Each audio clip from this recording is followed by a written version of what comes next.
نے عرض کیا کہ یا رسول اللہ صلی اللہ علیہ وآلہ وسلم، کیا آپ کو بھی موت آئے گی؟ عرض کیا کہ آپ کو غسل کون دے گا؟ عرض کیا کہ آپ کو کن کپڑوں میں کفنائیں؟ پوچھا کیا ہم آپ صلی اللہ علیہ وآلہ وسلم پر نماز پڑھیں؟ ارشاد ہوا کہ کفن میں لپیٹ کر قبر کے کنارے رکھ دو، تھوڑی دیر کے لیے وہاں سے ہٹ جاؤ۔ عرض کیا کہ یا رسول اللہ صلی اللہ علیہ وآلہ وسلم، آپ کو قبر میں کون اتارے گا؟ بسم اللہ الرحمن الرحیم۔ السلام علیکم ورحمۃ اللہ وبرکاتہ۔ محترم ناظرین، رسول اللہ صلی اللہ علیہ وآلہ وسلم پر سب سے پہلی وحی اقرأ بسم ربک الذی خلق نازل ہوئی تھی۔ آپ صلی اللہ علیہ وآلہ وسلم کے دور نبوت کی آخری وحی کیا تھی، اور اس کے ساتھ ساتھ رسول اللہ صلی اللہ علیہ وآلہ وسلم کی طرف سے بھیجی جانے والی آخری فوجی مہم کون سی تھی، اس کا تذکرہ ہم آج کی اس ویڈیو میں کریں گے۔ محترم ناظرین، قرآن مجید فرقان حمید کی آخری سورہ مبارکہ کون سی نازل ہوئی، اس بات پر سب کا اتفاق ہے، لیکن آخری آیت کون سی تھی، اس میں تھوڑا بہت اختلاف ہے۔ تو آئیے ہم سب سے پہلے بات کرتے ہیں رسول اللہ صلی اللہ علیہ وآلہ وصحبہ وبارک وسلم پر نازل ہونے والی قرآن مجید کی آخری مکمل سورہ مبارکہ کے بارے میں۔ حضرت عبداللہ بن عمر رضی اللہ تعالی عنہما سے روایت ہے کہ سورہ نصر دوران حج ایام تشریق کے وسط میں منا کے مقام پر نازل ہوئی۔ اس کے بعد حضور صلی اللہ علیہ وآلہ وسلم نے اپنی اونٹنی قصبہ پر سوار ہو کر وہ مشہور خطبہ ارشاد فرمایا، جس کے اختتام پر لوگوں کی شہادت پر اللہ کو گواہ بنایا۔ جس وقت یہ سورہ مبارکہ نازل ہوئی تو بعض صحابہ کرام یہ سمجھ گئے کہ اب نبی صلی اللہ علیہ وآلہ وسلم کا آخری وقت آ گیا ہے۔ اس سے چند دن قبل ہی سورہ مائدہ کی آیت نمبر 3 نازل ہو چکی تھی، جس میں اللہ تبارک و تعالیٰ نے ارشاد فرمایا کہ الیوم اکملت لکم دینکم واتممت علیکم نعمتی ورضیت لکم الاسلام دینا، یعنی آج ہم نے تمہارے لیے تمہارا دین مکمل کر دیا اور اپنی نعمتیں تم پر پوری کر دیں اور تمہارے لیے دین اسلام کو پسند فرمایا۔ تکمیل دین کی آیت کا نزول اس بات کا اشارہ تھا کہ کار نبوت اختتام کو پہنچ چکا ہے، چنانچہ مزاج دان رسول حضرت ابوبکر رضی اللہ تعالیٰ عنہ اور حضرت عمر رضی اللہ تعالیٰ عنہم مضطرب ہو گئے اور آنکھوں سے آنسو رواں ہو گئے۔ حضرت عبداللہ بن عمر کی روایت ہے کہ سورہ نصر مکمل نازل ہونے والی آخری صورت ہے، جس طرح سورہ فاتحہ مکمل نازل ہونے والی پہلی صورت تھی۔ حالانکہ اس سے پہلے سورہ اقرا اور سورہ مدثر کی چند آیات نازل ہو چکی تھیں۔ تکمیل دین کی آیت کے نزول کے بعد حضور اکرم صلی اللہ علیہ وآلہ وسلم اس دنیا میں کل 80 دن رہے۔ سورہ نصر کا ایک نام سورہ توری بھی ہے۔ توری کا مطلب ہوتا ہے کسی کو رخصت کرنا۔ اس کے بعد آیت کلالہ جو سورہ نساء کی آخری آیت ہے نازل ہوئی، جبکہ حضور صلی اللہ علیہ وآلہ وسلم کے اس دنیا کے قیام کے 50 دن باقی رہ گئے تھے۔ حضرت برا رضی اللہ تعالیٰ عنہ بن عازب نے اسے سب سے آخر میں نازل ہونے والی آیت بیان کیا ہے۔ حضور اکرم صلی اللہ علیہ وآلہ وسلم کی حیات مبارکہ کے ابھی 35 دن باقی تھے کہ سورہ توبہ کی آیات 128 اور 129 نازل ہوئیں، جنہیں حضرت ابی بن کعب سب سے آخر میں نازل ہونے والی آیت کہتے ہیں۔ لَقَدْ جَاءَكُمْ رَسُولٌ مِّنْ أَنفُسِكُمْ عَزِيزٌ عَلَيْهِ مَا عَنِتُّمْ، یعنی تمہارے پاس ایک ایسے پیغمبر تشریف لائے ہیں جو تمہاری جنس سے ہیں، جن کو تمہاری مشقت کی بات نہایت گراں گزرتی ہے، جو تمہاری منفعت کے بڑے خواہش مند رہتے ہیں، ایمان والوں کے ساتھ بڑے ہی شفیق اور مہربان ہیں۔ پھر اگر وہ روح گردانی کریں تو آپ صلی اللہ علیہ وسلم کہہ دیجئے کہ میرے لیے اللہ کافی ہے، اس کے سوا کوئی معبود نہیں، میں نے اسی پر بھروسہ کیا اور وہ بڑے عرش کا مالک ہے۔ حضرت عبداللہ رضی اللہ تعالیٰ عنہ بن عباس کا قول ہے کہ سورہ بقرہ کی آیت نمبر 281 قرآن مجید میں نازل ہونے والی آخری آیت ہے، جس کا ترجمہ کچھ اس طرح سے ہے، اور اس دن سے ڈرو جب کہ تم اللہ کے حضور لوٹ جاؤ گے اور ہر شخص کو اس کے اعمال کا پورا پورا بدلہ دیا جائے گا اور ان پر ظلم نہیں کیا جائے گا۔ حضرت سعید رضی اللہ تعالیٰ عنہ بن جبیر بیان کرتے ہیں کہ اس آیت کے نزول کے 9 دن بعد حضور اکرم صلی اللہ علیہ وآلہ وسلم کی وفات ہوئی۔ حضرت عبداللہ بن عباس رضی اللہ تعالیٰ عنہما سے روایت ہے کہ جب سورہ نصر نازل ہوئی تو حضرت صلی اللہ علیہ وآلہ وسلم نے فرمایا کہ مجھے میری وفات کی خبر دے دی گئی ہے۔ اس سورت کے نزول کے بعد آپ صلی اللہ علیہ وآلہ وسلم ہر نماز کے بعد دعا فرماتے، سبحانک اللہم و بحمدک اللہم اغفر لی۔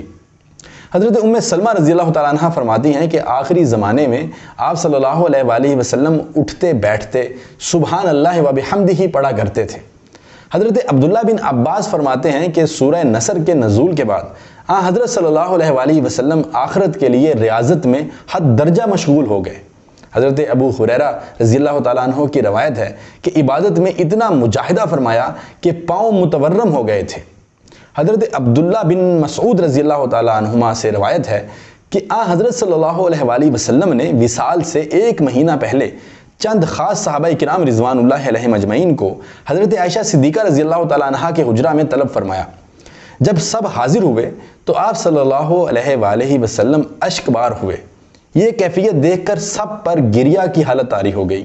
آپ صلی اللہ علیہ وآلہ وسلم نے فرمایا کہ میں تم کو تقوی اور اللہ سے ڈرنے کی وصیت کرتا ہوں، تمہیں اللہ کے سپرد کرتا ہوں اور اپنا خلیفہ مقرر کرتا ہوں، تمہیں اللہ کے عذاب سے ڈراتا ہوں، میں نذیر مبین ہوں، تمہیں ہرگز تکبر نہیں کرنا چاہیے۔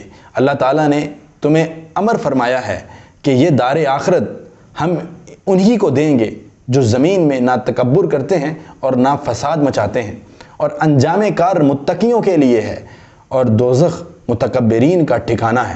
صحابہ کرام فرماتے ہیں کہ ہم نے عرض کیا کہ یا رسول اللہ صلی اللہ علیہ وآلہ وسلم کیا آپ کو بھی موت آئے گی؟ فرمایا کہ جدائی کا وقت قریب ہے۔ عرض کیا کہ آپ کو غسل کون دے گا؟ فرمایا کہ میرے اہل بیت کے مرد جو میرے قریبی عزیز ہیں۔ عرض کیا کہ آپ کو کن کپڑوں میں کفنائیں؟ فرمایا کہ جو میرے جسم پر ہو، یا چاہو تو مصری یا یمنی خلا یا سفید کپڑے میں۔ پوچھا کیا ہم آپ صلی اللہ علیہ وآلہ وسلم پر نماز پڑھیں؟ اس کے بعد سب پر گریہ طاری ہو گیا۔ فرمایا کہ صبر کرو، اللہ تعالیٰ تمہیں اپنے نبی کی جانب سے خیر عطا فرمائے گا۔ ارشاد ہوا کہ کفن میں لپیٹ کر قبر کے کنارے رکھ دو، تھوڑی دیر کے لیے وہاں سے ہٹ جاؤ تاکہ سب سے پہلے جبرائیل علیہ السلام نماز پڑھیں، پھر میکائیل علیہ السلام، پھر اسرافیل علیہ السلام، پھر ملک الموت تمام فرشتوں کے ساتھ، پھر تمام لوگ گروہ در گروہ ابتدا میرے اہل بیت کریں، پھر اہل بیت کی عورتیں، اس کے بعد تمام اصحاب۔ اور سنو، نوحہ و فریاد سے مجھے اذیت نہ دینا، میرا سلام ان لوگوں تک پہنچا دینا جو غائب ہیں، جو میرے دین کی پیروی کرے اور میری سنت کی اتباع کرے، قیامت تک میرا ان پر سلام ہو۔ عرض کیا کہ یا رسول اللہ صلی اللہ علیہ وآلہ وسلم آپ کو قبر میں کون اتارے گا؟ فرمایا کہ میرے اہل بیت تمام فرشتوں کے ساتھ جنہیں تم دیکھ نہ سکو گے مگر وہ تمہیں دیکھتے ہوں گے۔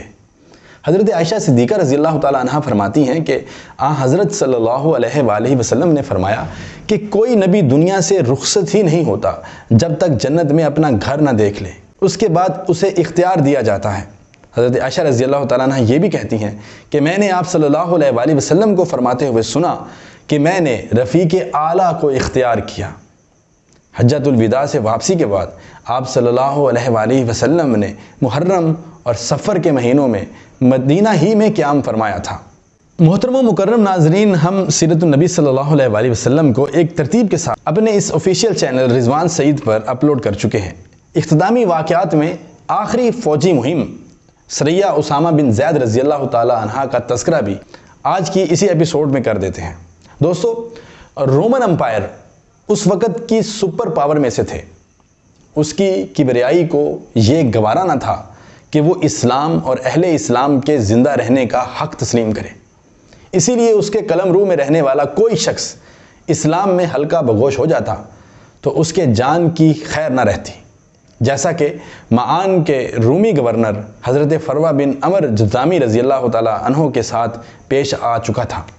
اس جرت بے محابہ اور اس غرور بے جا کے پیش نظر رسول اللہ صلی اللہ علیہ وآلہ وسلم نے صفر 11 ہجری میں ایک بڑے لشکر کی تیاری شروع فرمائی اور حضرت اسامہ بن زید بن حارثہ رضی اللہ تعالیٰ عنہ کو اس کا سپاہ سالار مقرر فرماتے ہوئے حکم دیا کہ بلقاء کا علاقہ اور داروم کی فلسطینی سرزمین سواروں کے ذریعے روند آؤ۔